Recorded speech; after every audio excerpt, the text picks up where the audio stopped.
All right, now, Mr. Makran, there's something I want to show you. The VP, we are on with the VP marketing of NextGen. You know, one thing in this part of the world that we are in is that most people, once they have something, the next thing they have to do is just to go and ask Google.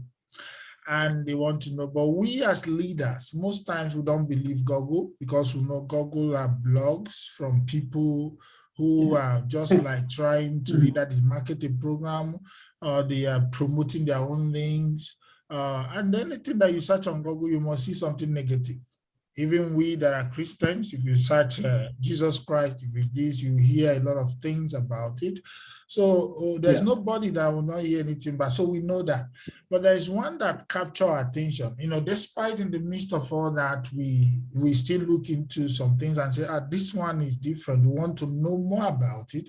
So when you go, because most people will just come, the people that will want to get, what we're having this is that people that want to get, most of them, they believe in Google more than whatever you want to tell them. I want to clarify that issue right now. So when you come to Google now, you say it's nextgen.io legit, because most of them will search that. That's that. And then coming here, there is one thing that, you know, caught our fancy here that we want to really know more about. You know, that's when you come to here, we get this one, you know, here, this review here, just caught our, you know, that our attention. And we need, now let's go and check what they talk about, and then so that we can look it and then you can explain. Now, when they come, what caught us here, there are things that caught our fancy here.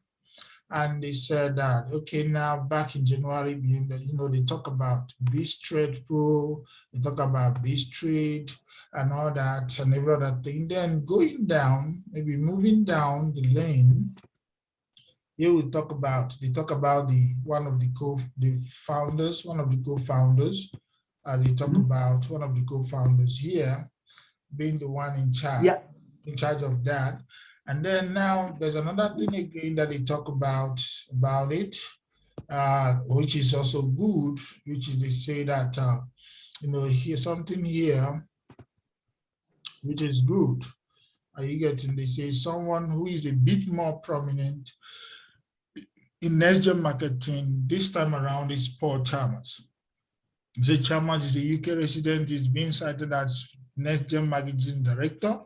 And, you know, this one is also good here, saying that Mr. Paul Chalmers is responsible for managing daily operations, along with being in charge of all trading activities for the company.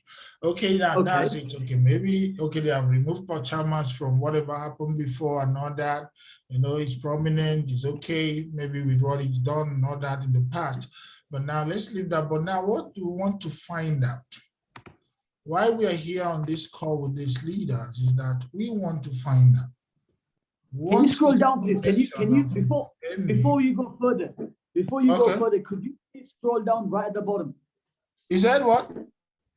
Could you please scroll down as well? Could you keep scrolling down? Okay, scroll down. Okay, scroll down. I'm not hearing you clearly, but others say they're hearing loud and clear. Maybe it's my own. Okay, maybe it's my volume. Okay, my volume is a bit. It's not really too clear anyway. It's not too clear. Okay, my volume is down. Okay, it's my fault. Okay, now, so, okay, they talk about, okay. This is so just. What do they talk about here? NextGen, they talk about NextGen products. They talk about NextGen compensation plan. Okay, keep scrolling down, please. Okay. So they just talk about, you know, this is a review about NextGen. That's one. Residual commission. Yes. Okay, keep going down, please. Okay. Okay. So Johnny. Okay, conclusion. That's one. Could you okay. There's not much to NextGen. You have the same old percentage at daily Ponzi model with a new BAP20 shitcoin. Fantastic. So Engine would have taken 5 minutes to set up, little to no cost. New investors are lured in with a fresh coat of paint. Engine pumps. Scammers withdraw, Engine dumps. This has already played out with both Bitcoin and Bitcoin Pro. I really want you guys to make sure to understand what they are saying here. And then we'll talk about NextGen and how NextGen works, and how this entire thing is contradicting itself. But anyways, let's keep going down, please. Yeah. So the compounding, okay, yeah, keep going down, please.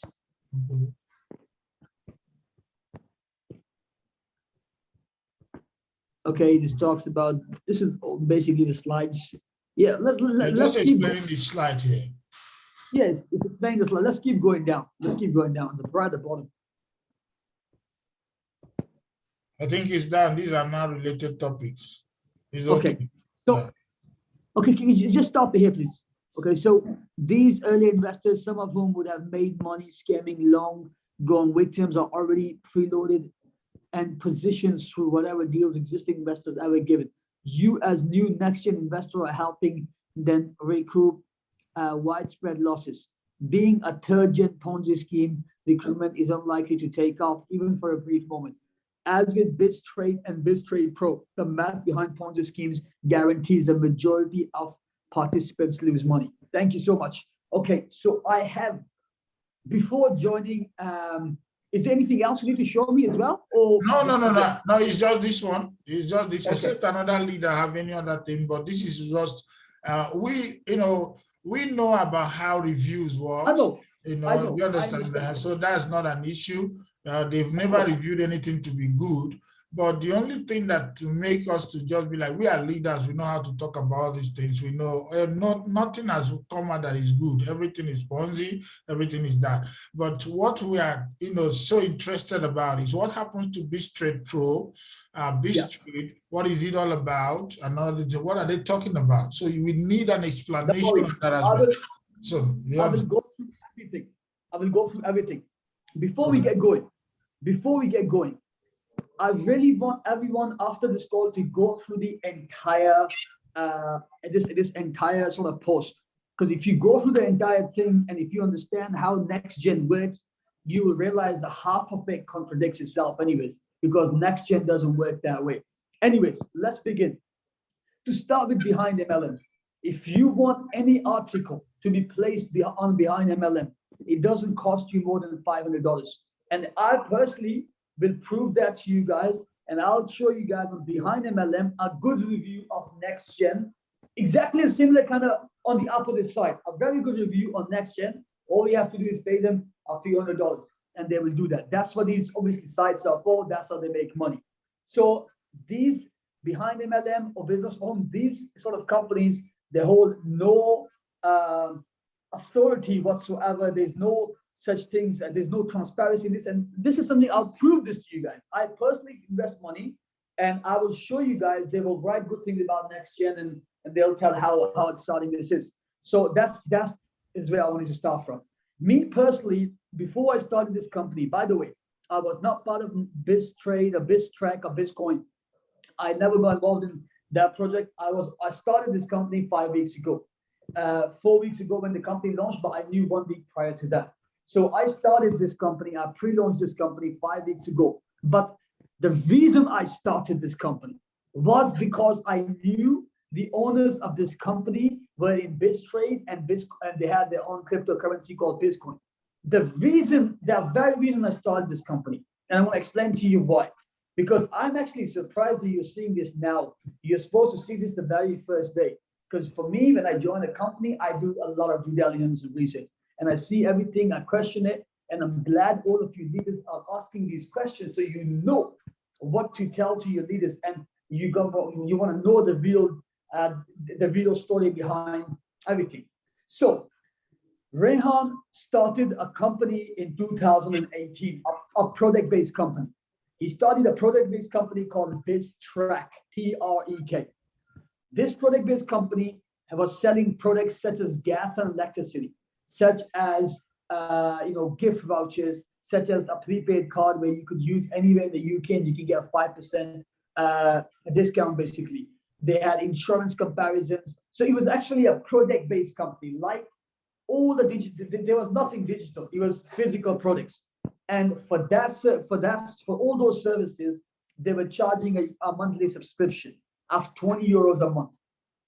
They were charging 20 euros a month, and as a networker, you will make €1 per person. That's what you're going to make. €1 per person. They grew that network from 2018 to 2019. In 1 year, they grew that network to 10,000 people. 10,000 people were paying a monthly subscription of €20 per person. That works out to a lot of money for the company. 10,000 times that with 20, because the overheads were next to nothing. Company don't have to give anything to investors or anything like that. And networkers were not making next to no money at all, to be honest, quite frankly. So networkers went to the company and they complained. They said, listen, we know you guys want to set up something real. It's genuine, but we are not making money. There is no money in product-based companies. We want you to start something digital where we can start making money. So in 2019, company, because by the way, this was only UK based before that, because you can't sell gas and electricity in other continents because it works completely different in other continents, such as, let's say, in Africa, as compared to the way it works in UK. So you can't sell those products in those countries. But then in 2019, because networkers continue to ask company to go digital, company decided to go digital, and they started Forex education out of the system. And company partnered up with a brokerage, London regulated brokerage called Infinix, and they were working with them. And they were Infinix, which was a third-party trading company, was trading for BizTrade. They were trading for BizTrade, and they were doing all the education side of the business for BizTrade as well. So they were training people on the education, and they were trading with their money. And that went pretty well from 2019 to 2020. In 2020, because in this industry, if you don't follow the trend, you get left behind. The trend in 2020-21 was cryptocurrency. So company launched their own coin, and this coin was called Bizcoin. Company launched this coin on ERC20 token. So everyone knows what is ERC20 blockchain. Everyone knows what is an ERC20 blockchain. It's an Ethereum blockchain. So because they didn't just launch a coin, they had a next to perfect ecosystem for that coin. What was the ecosystem? They launched 7 different apps. The first app was where you can buy any hotel tickets in the world using their coin, 100% of the coins. The second app was where you could book any flights anywhere in the world using their coin. Then they launched their own bank. Then they launched their own brokerage, a forex trading brokerage, where you can deposit 100% with Bitcoins. Similarly, they had their own prepaid MasterCard, which you can top up with their coin and which you can use anywhere in the world where Visa and MasterCard is accepted. Similarly, they launched 7 different apps, and every single one of those apps had a lot of usability within in-house usability with members. Why? Because you could use 100% of your coins. Therefore, they launched the coin at the value of 20 cents, and the value of the coin went from 20 cents all the way up to 80 cents. Because there was real usability. There was so much usability. Everyone wanted to use their coins to travel and to buy hotel flights and to eBay, Amazon, gift vouchers, and so on and so forth. But in 2021, I'm sure a lot of leaders, because Inogol mentioned to me that he had a lot of crypto experts, blockchain experts. Anyone who was part of cryptocurrency in 2021 knows that Ethereum blockchain, the Ethereum gas fees, went from 10 cents up to $100, at times $200, and at times even $400 per transaction. Now, what happened? Because their coin was Ethereum based blockchain, they had Ethereum blockchain, and their coin was on ERC20 token, their gas fees went up as well to $200, $400, $500 per transaction. Now imagine, why would someone use a prepaid card to pay €100 or €200, dollars per transaction if they want to buy milk from the shop, if they want to buy anything, they're using their card? Why would someone book a flight using Bitcoins when they have to pay $400 or $200 or even $100 extra when they can do without any gas fees with their coin, with their fiat currency? So because of the Ethereum gas fees going up, the entire ecosystem got messed up. Every single app failed, because the reason it failed is, why would people want to pay more when they can get with the fiat for the less price? So that's why all the ecosystem failed. And when the ecosystem failed, the value of the, obviously there's no usability. The usability starts going, the value starts decreasing. So the value of coins started decreasing. No, it was not just Bitcoin that was affected by Ethereum gas fees. Because if you guys have been involved in crypto in 2020, 21, 22, sorry, 21 especially, you would remember that there was tons and tons and hundreds of coins that were in the Ethereum blockchain.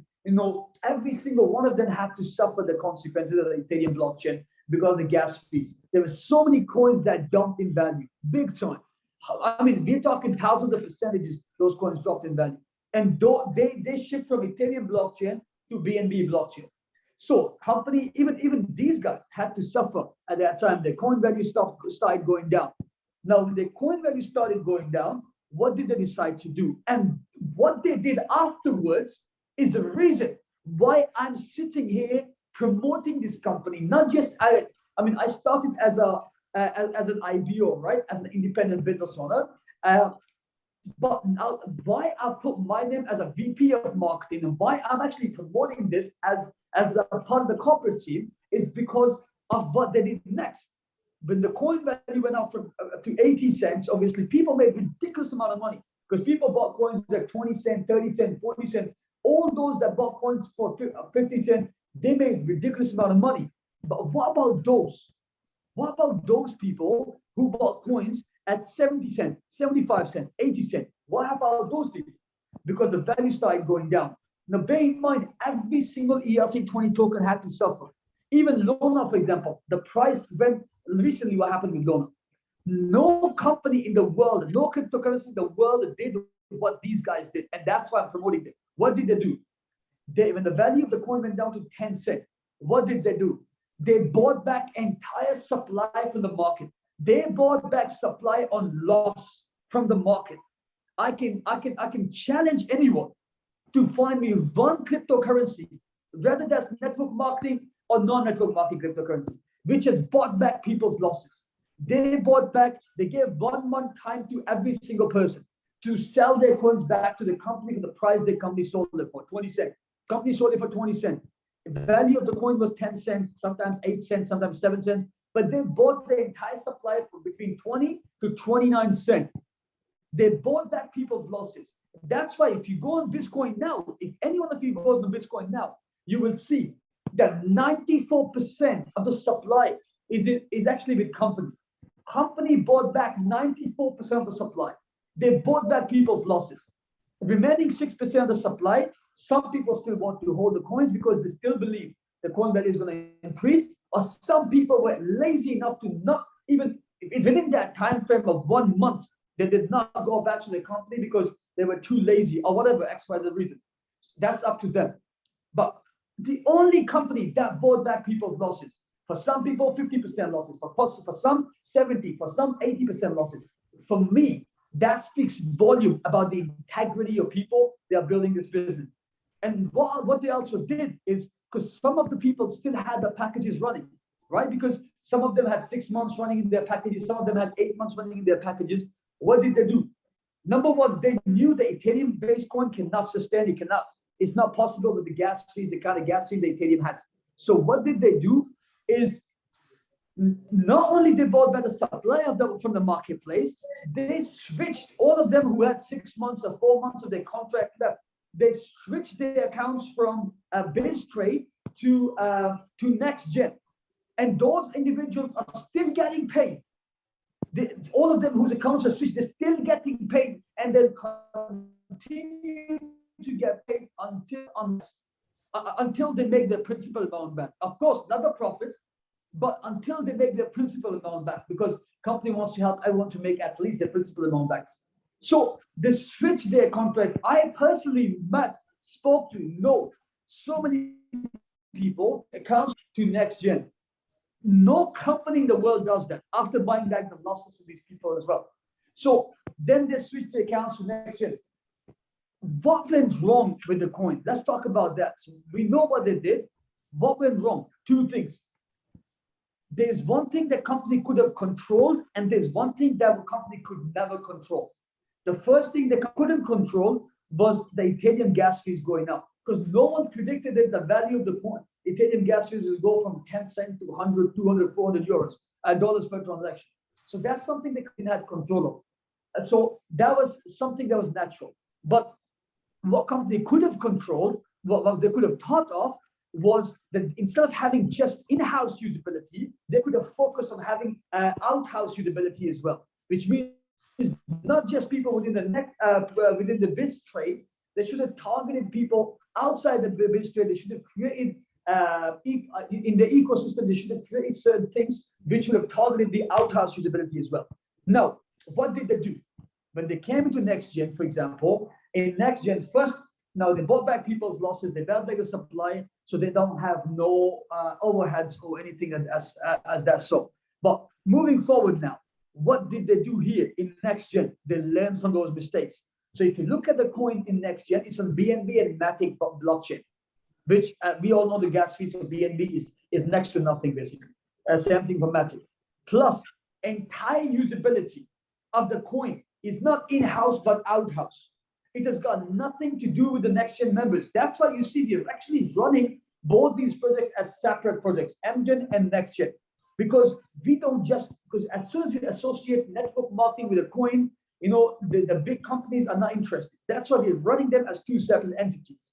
So MGen coin over here, number one, it has got out-house usability, because look at our ecosystem, like the sports trade. We are targeting not the NextGen members, but people, outhouse people who do the sports trading, sports with 360, Bet 360. Similarly, MGen Wallet, we are not targeting NextGen members, we're targeting people that hold cryptocurrency anywhere in the world with any company. The NFT platform, we are not targeting NextGen members, we are targeting NFT enthusiasts.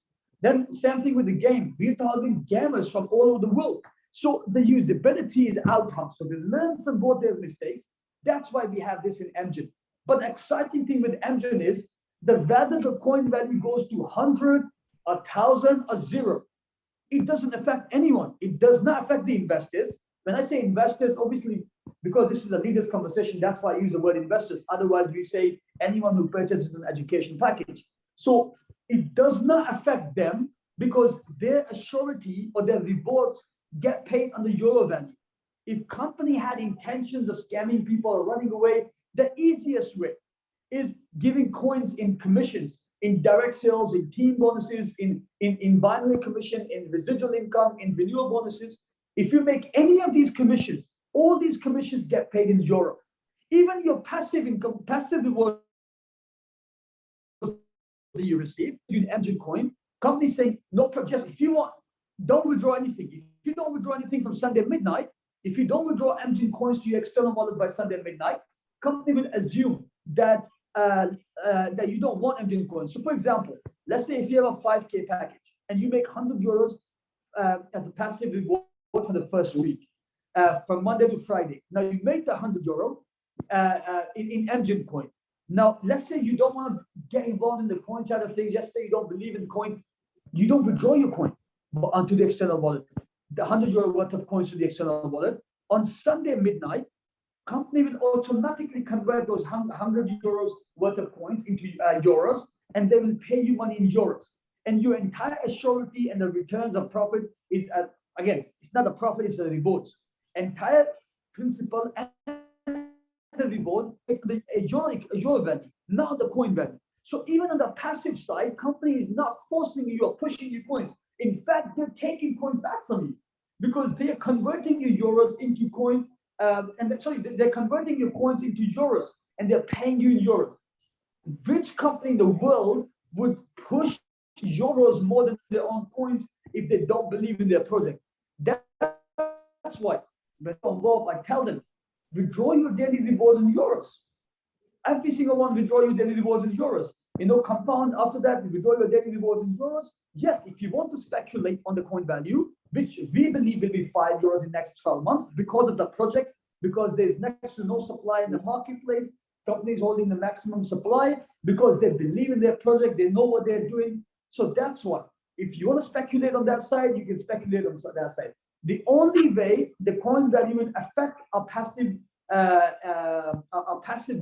person who comes and purchases the package, a passive investor, let's say, so to speak, the only way it's going to affect the individual is if they want it to affect it. If they want to speculate on the coin price. If they don't want to speculate, just stick with the basic plan, which is come into business with a whatever package, hypothetically 5K package. On that, let's say you're making, you're not QT, you're not introducing anyone, you're compounding for 26 weeks. After 26 weeks, you're withdrawing for the next 52 weeks. Your 5K is giving you anything between 10K to 14K. Similarly, if you compound for 52 weeks, you start cashing out every single week without introducing a single person, your 5K will give you up to 20,000 in passive rewards in euros. Nothing to do with the coin. No company would do that if they don't believe in their project.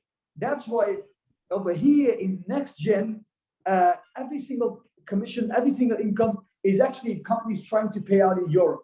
So that's the reason I'm building NextGen, because of what they did with people who suffered losses, not just because of them, but because of the Italian gas fees.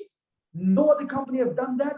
They did that. They bought back people's losses, and they obviously not 100% losses. For some 50, for some 70, for some 80, for some packages were still active.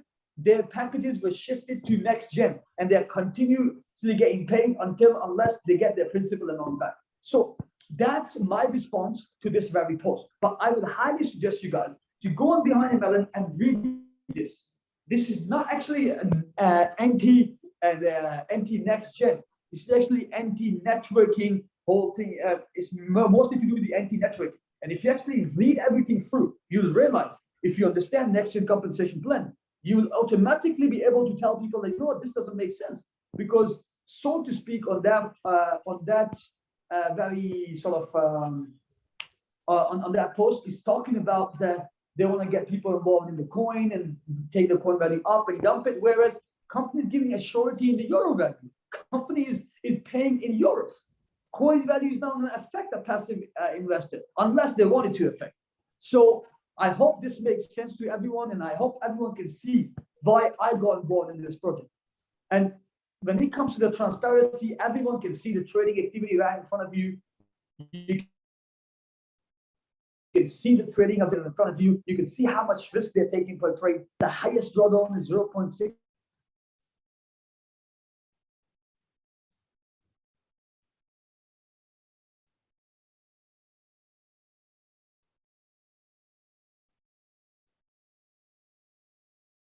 Negativity, people will always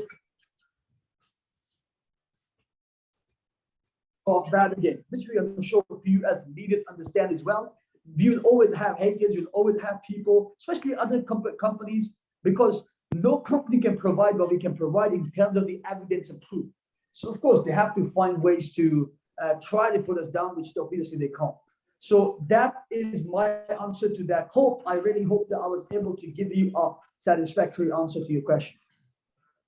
Okay, thanks very much for that explanation. Thank you. And but you know, what is there anything that the company is doing to at least to counter that? Maybe, as you said, in Behind MLM, or maybe in every other post, or we'll just forget about it, because I know some people will be going there. That's why we just decided to. Is there anything that we can get a counter information? Is there anything like that? Any plan on that aspect? Yes, I actually spoke to company. No, it's not now. I spoke to company about this when I joined, because I know Behind MLM guys. They don't want. The thing is, they don't ask for a lot of money. They only ask a few $100. A few $100, they'll just write a good article about you, a positive-looking article and stuff like that. But trust me, we have something far bigger than Behind MLM. Business for home. You will see a lot of things that are going to be happening in business for home in not long, in the coming near future, where business for home is so-called the biggest recognizable sort of magazine or recognizable website in the networking world. So you will have business for home talking a lot of things about us as well, a lot of positive things, so to speak, about us as well. But we are leaders. I'll be very honest with you. I don't want to make things up for you. They will write these things, whatever we'll give them. We'll give them a script, they'll write it there, and they'll say, oh, wow, this is what we think, because this is how these companies work. So even though it will be all the positivity about us and stuff, but it's not from Behind them. It's not from Business for Home. It's from us. We just pay them, and that's the same thing with Behind MLM as well. Thing with the CEO initially was he was a bit stubborn. He goes that I'm not even gonna pay them a single penny because why did they do this? And I told him, bro, like these guys are, this is what they live on. They live on spreading negativity about the companies, then ask you for money, and then you pay them and you get positive things written about them. So he understands that now, and that's why on the Business for Home we'll have something pretty cool about next gen in the coming near future. Okay, thank you. So maybe any other leaders, if you have questions, please raise your hand so you can be called upon to ask questions. Yes, please. Yes, any more question? Or maybe you didn't get clarity from what he said. You need more information, please let us know so we can answer our questions now. Yeah, good evening or afternoon, everybody. Yeah, good afternoon, Sam. Good evening, brother. Yeah, there's something I got a guy who sent it to me sometime about I know that Mr. Inogo have gotten me some clarification, but I was not too clear because I was in a meeting with some group of guys. I think about 2-3 days ago, and one told me the Turkey office was having issue or shut down, and Mr. Inogo have told me that's not true, and because of events that took place in the Turkey office. And then they said I should make inquiry about the, is it Brigham office in London or where? I was not too clear about it. So I just felt like, okay, there are quite a number of things that when the new projects get started, and then we can have a lot of maybe hiccup, and then some people's belief around it of because of previous experiences and all of that. So I want to get clarification, Brigham, and what happens to it. Because I understand about the Turkey office. What about the Birmingham office? Sorry, I have a question about the Turkey office. I couldn't understand the question about the Birmingham office. Could you please repeat that question about the Birmingham office? Yeah, somebody was talking about, I need to ask what happened to the office in Brigham. I said, was there any office in Brigham for the tour at any point in time? We have office in Turkey. Company had an office in Turkey, and their office was in company's own real estate tower, which is the Biz Tower, and which is where we launched our company, which is where they launched their company. But in that tower, because that is company's own tower. So what company decided to do is the office that we had before, if you look at a new office inauguration within their old tower now, is 4 times bigger. So it's not that the office, I'm actually surprised where this is coming from, because what company did is they made their office 4 times bigger, and they made the office look even better than Dubai and UK office, because Dubai and UK offices are leased for 5 years, right? But their office is company's own office, because that is in their own building. That's why they can invest even 4 times more in their office. That's why this rumors about their office not being there or office going down or stuff like that is total BS, because Turkey, our offices, we had an office and they've expanded their office and they've made it 4 times bigger, 4 times bigger. Similarly, in UK, we have an office in Dubai, in Birmingham. And I personally work from Birmingham office every single day when I am in Birmingham, of course, Monday to Friday. That office is also leased for 5 years. It's already leased for 5 years, and it's on the most, if anyone wants to visit this, feel free to visit us there. This is in the most iconic place where all the blue chip companies have their offices. It's called, Somebody has visited it also. Yeah, go ahead. I have sent someone to visit the Birmingham office as well. Stanley. Yes. Stanley visited it. Yeah, go ahead. Of course. Stanley and me actually made videos there. We met in person, we made videos, and Stanley actually works. He works about 7 minutes drive from our office. And I actually told him that I will give him the keys for the office for him to use, so he can use the office to build his business as well. So please send your leaders to our Turkey office, our new Turkey office inauguration. You know, the big one that we made it big now 4 times. That's opening. The launch of that is tomorrow. So send them. Let them see for themselves. Send them to the Turkey office. Send them to the Dubai office. Send them to the UK office, because these are 3 of the biggest offices that we have. We do have an office in Nigeria, but that's an office the company had to help grow the teams and stuff. We don't have any corporate members there, but our corporate members are in Turkey, in UK, in Dubai. Right now, I'm in Dubai office as we speak. And there were about, I think, 10 to 12 leaders that have come from Nigeria. And you'll actually see a lot of video content that they've made. They came, they met the owners, they questioned, they've already asked all these questions in videos. We have everything with them, with the CEO, with myself, everyone on those videos. So you'll have a lot of content when these guys fly back to Nigeria. Okay. Yeah, something very quickly. Is there anything company is going to do to make adjustment to when people buy a package? For instance, yesterday was Monday, and for anyone who had not activated an account before Monday, and then maybe the account is activated today being Tuesday, and is there any provision that the account can start running, because I discovered that people activated account on Tuesday, just like last week. Yeah, they couldn't do anything on their because perhaps there are people who will come in, may not be an MLM people, and then just be a passive person who want to get rewarded on the passive basis. And then if the account is activated on Tuesday and Wednesday, Thursday, Friday, nothing till the following Monday, is there anything company is doing to work on such adjustment, or is going to be that way? Okay, that's a very good question. First of all, if people don't switch their trades on Monday, everyone must switch their trades on Monday. It takes less than 30 seconds to do so. They just have to log into their back office and they have to click one sort of wheel and they'll switch the trade on. If they don't do that, they won't even get paid of that week. The weeks don't decrease. So 52 weeks, everyone will get 52 weeks.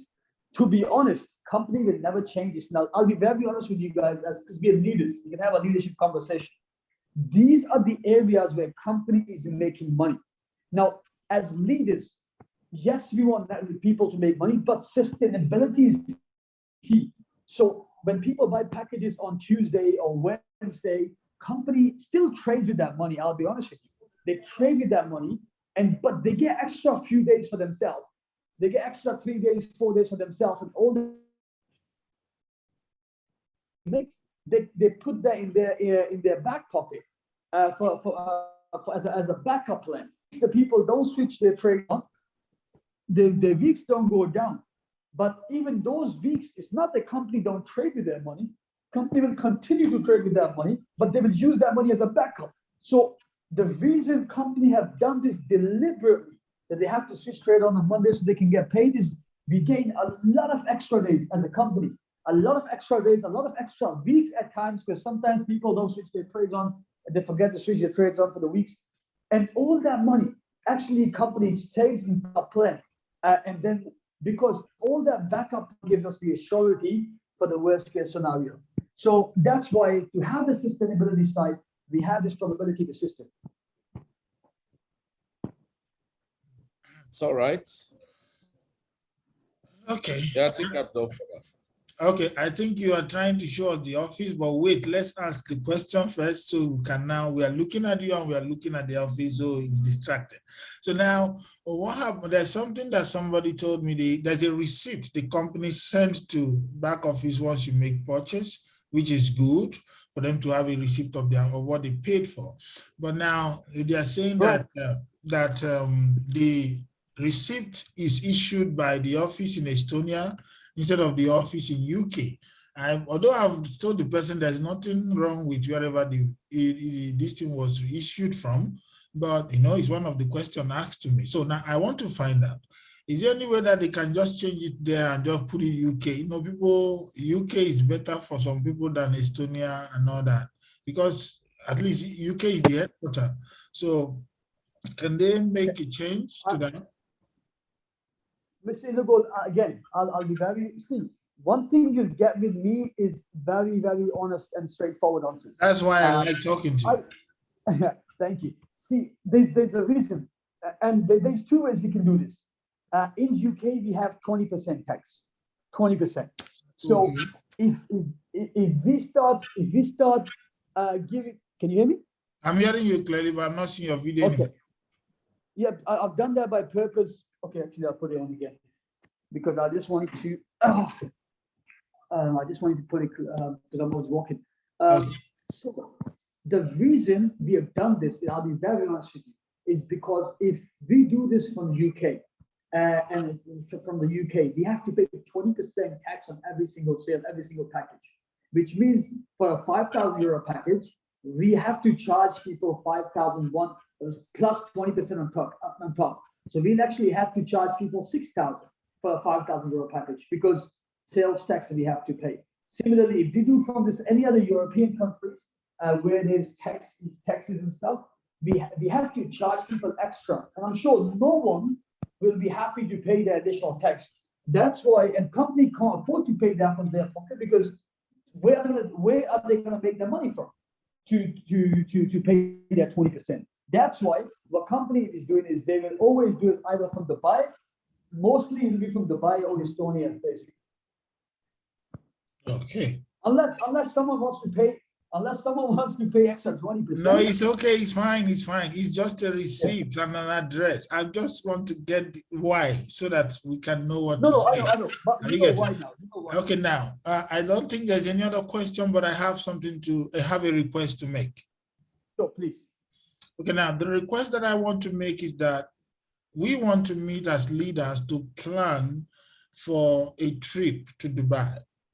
Okay. And I want you to be part of it. Okay. We are part of your team and everything, so we can just talk about it. And then because I want you to be in Dubai at that time. We've not set up the date, but we are looking at August or whatever. So, but we just want to look at it so that we can start a promo on it. And that promo is going to help the team. It's going to help people to build their business to reach to that point so that we can come, not that we just come. So we have to set up a promo, do this, do that. It'll be part of the trip. And then, so I'm going to meet you personally for us to either with one or two, then we meet with you and discuss and draw out the sketch on how we're going to do that, to build the business. And at the same time, it will help us to come to Dubai, see the Dubai office and see the developers as well. So, because I want to really see them so we can really discuss on some certain things and then do some videos and some other things that will come back. So I would like you to be in Dubai then. And if there's any other person in the corporate that will be chanced, they will come. But even if just you and then the developers will be fine. How about that? When is it for? I'm just looking at August, but we've not talked about the modalities. That's why I say it's a request. I want you to be part of it, and I want you to be in Dubai. Sure, as long as we can pre-plan this.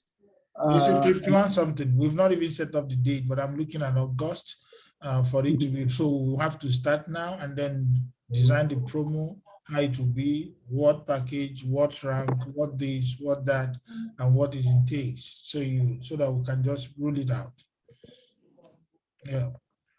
Okay. Could you send me this in writing, please? Because if you send me this in writing, then I can try to figure something out and I can get back to you on this because it's not something I can leave with the team. You know. So if you could please send me this in writing, and then I can get back to you on this. All right. Okay. All right. No problem. Is there any other question, please, as we round up? Any other challenge or whatever we need to know as leaders? Okay. I think we are done. So thank you for your time. I appreciate this by your busy schedules and the bad internet connection in Dubai, and you still make time to see us. I appreciate that so much. I was getting worried when the time was going and I was like, what is really happening? But thank God you made it. And then thank you very much. I appreciate so much. Bye for now. All right. Thank you guys for coming at a short notice. I appreciate all of you. Bye for now and see you next time. Take care, guys. Yeah.